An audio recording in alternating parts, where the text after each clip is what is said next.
ashru Dhilhijja, siku 10 za mfungo tatu.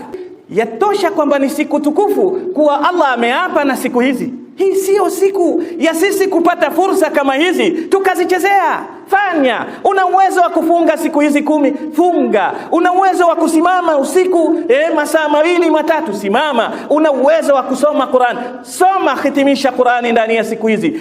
Kithirisha kumtaja Allah. Una mali, toa sadaka kwa wingi, kwa sababu Allah afurahia sana mwenye kufanya amali ndani ya siku hizi. Lakini pia katika siku hizi kuna yaumu Arafa. Allahu tabaraka wa taala, siku ambayo ameiapia maalum, licha kuapa kwa jumla siku zote 10, kisha akaapa na siku maalum ya Arafa. Pale asema wa shahidin wa mashhud. Wamekubaliana wanavioni kama Ibn Abbas na Ibn Umar, wa shahidin ni yaumu Arafa. Allah anaapa kwa siku ya Arafa, siku ambao mahujaji watasimama kwenye Jabal Arafa wakilia na Mola wao. Allah atawashuhudisha malaika akiwaambia, waangalieni waja wangu, wameacha kila kitu, wamekubali tabu zote, wameacha biashara zao, wameacha kila kitu kwa ajili ya kuja kuniadhimisha mimi, na wasamehe wote.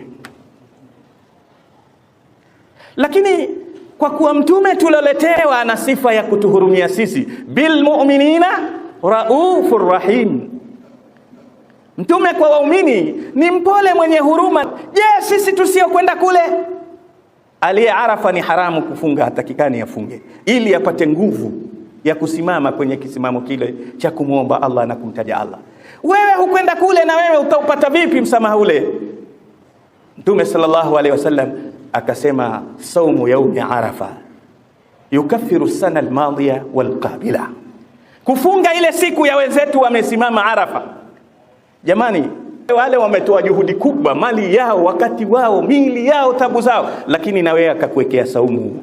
Angalau ushinde na ile njaa siku moja, uzikatae starehe mchana mmoja, basi na wewe utasamehewa madhambi ya miaka 2, mwaka uliopita na ule mwaka ulionao.